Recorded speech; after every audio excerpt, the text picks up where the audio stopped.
I'm going to go through and do the reading here for the story Sweat Pads, Logging Berries, and Blackjack.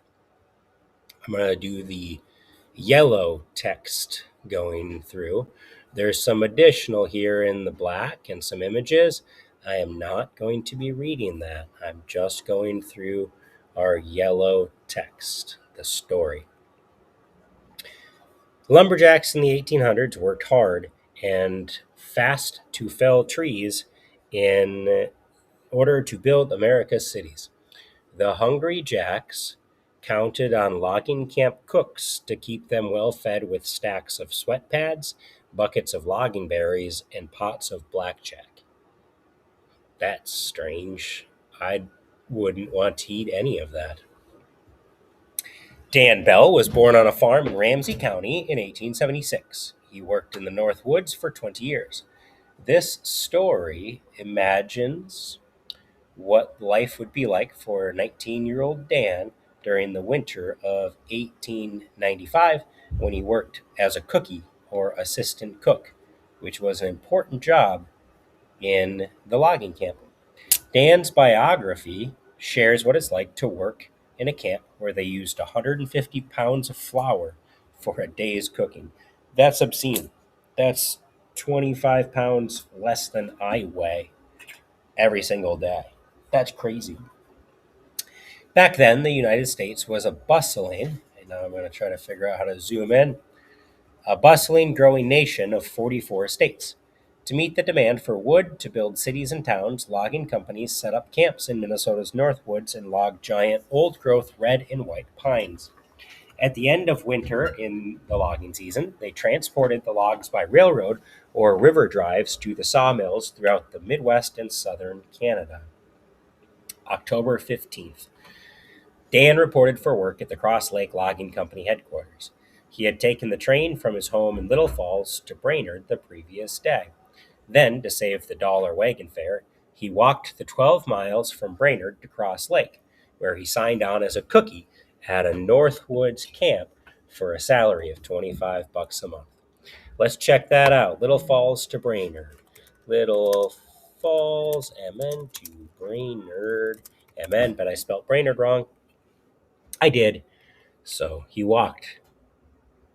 Wow, that's a long way. Let's look where we are in the state. So we're going to blow this up if we can. We are way south of this map. We're going to be all the way. So he walked from Little Falls to Brainerd, and we are going to be going all the way down here to find where we are. So our story takes place in this northern central-ish part of the state. Let's go back to my tab where I got my story. He then walked into 25 miles, Brainerd to Cross Lake.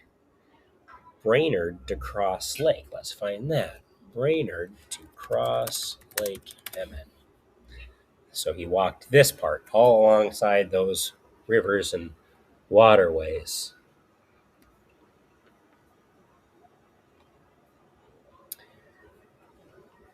Where he signed up as a cookie at a Northwoods camp for a salary of $25 per month. Along with 20 lumberjacks, Dan boarded the company train for the camps north of Cross Lake. The steam engine, which was fired by green popple, puffed out black smoke as it chugged up a hillside charred from fires set by the sparks of logging trains. In the distance, Dan saw a large cutover area by the forest edge. It was littered with waist-high stumps and piles of slash, which are pine tops and branches. Dan was the only man to get off at the Black Creek siding, a short side track for loading trains. Carrying his clothes in a flour sack tied with a rope, Dan started walking east on the rutted tote road, which was used by wagons carrying supplies to the camp. After crossing a tamarack swamp and a narrow log bridge, Dan reached the tall timber. Then he walked 3 miles through the white pines, which towered more than 100 feet overhead. Many were too big for 3 men to encircle with their arms. Late in the afternoon, Dan reached the logging camp, a clearing with a bunkhouse, a horse barn, a blacksmith shop, and a cook shack. All was built out of freshly peeled pine logs. The cook shack, about 75 feet long with a tar paper roof, had logs so big that it took only 4 of them to make 8 8-foot high walls. Get to work. Stepping inside the cook shack, Dan saw a man and the teenager busy making dinner. The windowless shack smelled of wood smoke and raisin pie. Dan's eyes were getting used to the light from the kerosene lamps when the broad shouldered head cook, Mac Carlson, stepped up and handed him an apron with a paring knife. Without even saying hello, Mac pointed to the big pail of potatoes and told him to peel the spuds. Dan looked at the potatoes for a moment, and Mac started yelling about greenhorns and gazebos, who did not know which end of the knife to hold. Glenn, who was an experienced cookie, helped Dan get started. Dan peeled the potatoes as fast as he could, nicking himself twice on the knuckles. While the spuds were frying, spuds must be potatoes. Dan and Glenn hustled to load the bread, baked ham, stewed prunes, beans, pies onto serving platters. As they finished, Mac sat outside and lifted a 5-foot long Gabriel horn. Except for a few dents, the silvery tin horn looked like something an angel might blow. Mac blew the horn to call the lumberjacks for the evening meal. 3 toots later, 40 men came running from the bunkhouse. The men crowded through the cook shack door. Dan gagged at the smell of the damp wool, the boot grease, the sweat, and the stale tobacco. Dan wondered how they would ever feed so many hungry jacks. Glenn told them that half the crew hadn't even arrived yet. Daylight in the swamp. The next morning, Dan woke up to Mac hollering, "Daylight in the swamp." In the yellow lamplight of the little bunk room at the rear of the cook shack, Dan peered at his pocket watch and saw it was 4 o'clock. As Dan hopped over the lower bunk, "Oh no!" He explained that they had started cooking breakfast 2 hours before the jacks got up. Glenn slipped on his pants and boots and headed to the kitchen before Dan could climb out of bed. Dan could see why the clerk who signed him up at headquarters, where are we at, had called the logging highball based on the railroad signal for full speed ahead. Everybody in the logging camp moved fast. When Dan stepped into the kitchen, Mac mumbled something about laggard gazebos. As Dan washed up and toweled off his face, he told Dan they had to prepare 8 loaves of bread and 4 dozen buns for baking before they could start making breakfast.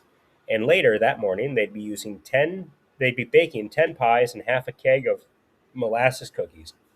Mac hollered at the boys to stop John and get cooking. Once the bread dough was set aside to rise, Mac began boiling oatmeal and frying everything else: spuds, donuts, side pork, pancakes, which were also called sweat pads. Well, pancakes sounds way better than saying sweat pads. Dan got the job of warming up the baked beans and logging berries, which are stewed prunes. Glenn brewed big pots of swamp water tea and blackjack coffee. A blast on the Gabriel horn brought the plaid-shirted lumberjacks piling through the door again. The hungry jacks chowed down twice as much food for breakfast as Dan ever had, and they ate 4 times as fast. Dan and Glenn ran along the long tables, refilling platters and bowls nonstop. Mac didn't allow the jacks to talk during meals except to ask for more food. If the men didn't finish eating in 12 minutes or less, Mac accused them of lollygagging and wasting the company time. Hectic mealtime. The lumberjacks left the cook shack as fast as they had arrived. Before Dan and Glenn had even started washing the big pile of dishes, Mac began fixing lunch. Serving lunch and dinner was just as hectic as serving breakfast. By the time Dan and Glenn had finished up the day's final cleanup, the lumberjacks were all in bed. Dan was exhausted and ready to hit his bunk too, but Mac told the cookies to set the tables for breakfast. The boys set out 40 tin plates, each one upside down with a cup face down on top. Then came the silverware, syrup pitchers, salt and pepper shakers, and sugar bowls. They finished at 9:30. Dan and Glenn worked 16 or 17 hours a day, 7 days a week. Along with their daily cooking duties, the boys had to scrub tables and floors, stoke the cook ranges, load the heating stove with wood. They filled the lamps with kerosene and polished glass globes. The cook had an easier time on Sunday because Mac cooked smaller meals.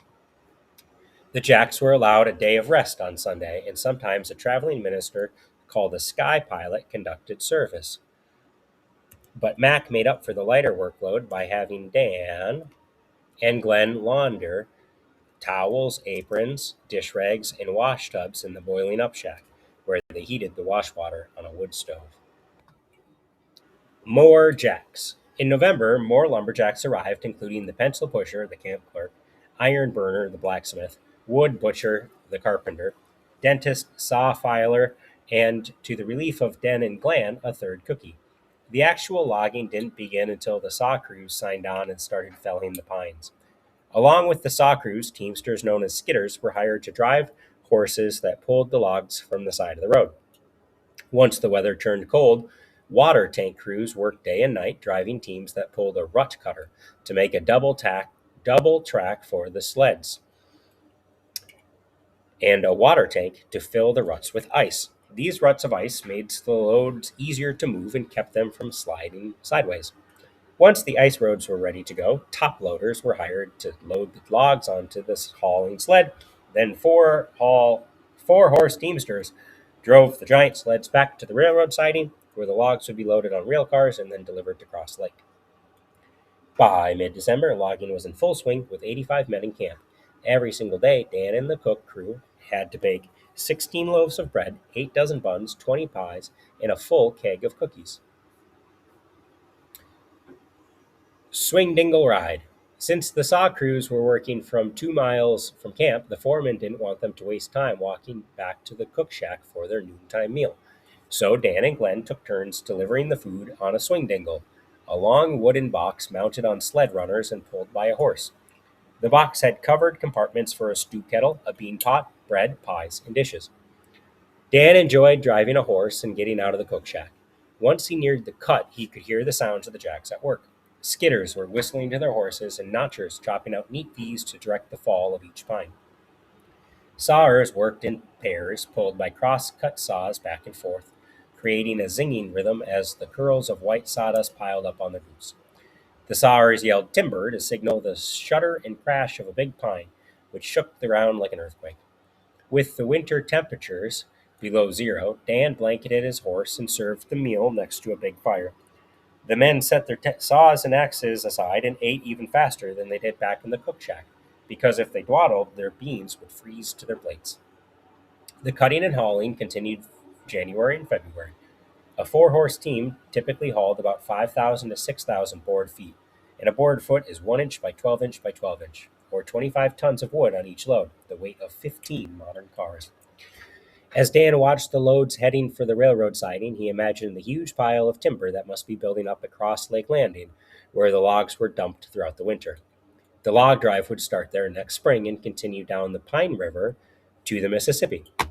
See if we can find where the Pine River would be. Let's see. Pine River.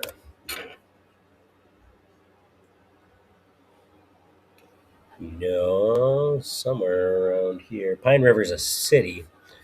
Wonder if the river there it is. Is that it? South Fork of the Pine River. Yeah, so there's our Pine River right here. Goes into Cross Lake, probably comes out somewhere and goes all the way down to the Mississippi. Maybe that's it. Mississippi. He wondered how many homes and grand hotels would be built from the camp logs once they floated downstream and turned into lumber at the sawmills. In early March, the ice roads began to soften with the warm weather and the sunlight, so the teamsters switched to night hauling. When the roads finally broke down or they melted, the company closed the camp until the next logging season. Mac asked Dan and Glenn if they wanted to sign up with him as river pigs and help him cook on the log drive down to the Mississippi.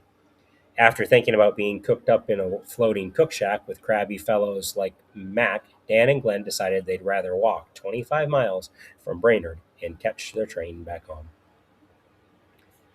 Here's a couple of images for us so you can see those frozen ruts cut in here to help the sleds drive. Couple of slang terms to help understand what's going on in these pictures. And this would be the lumberjacks during a meal house. So you'd probably have an individual like that who was doing what Dan was doing, but this individual looks older than the teenager that they were hiring. Now, Dan was offered around 50-ish bucks a month, and assistant cooks were getting around 25 bucks a month. Those 16-hour days that they were doing is going to equate to, in today's dollars, getting roughly like $1,900 to $2,000 a month for today, which doesn't really equate to much to get $2,000 a month when you're working for, wherever my scrolling is here, 17 hours a day. I would not be really interested in that. And that's the story. Sweat pads, which we know are now pancakes, logging berries, and blackjack.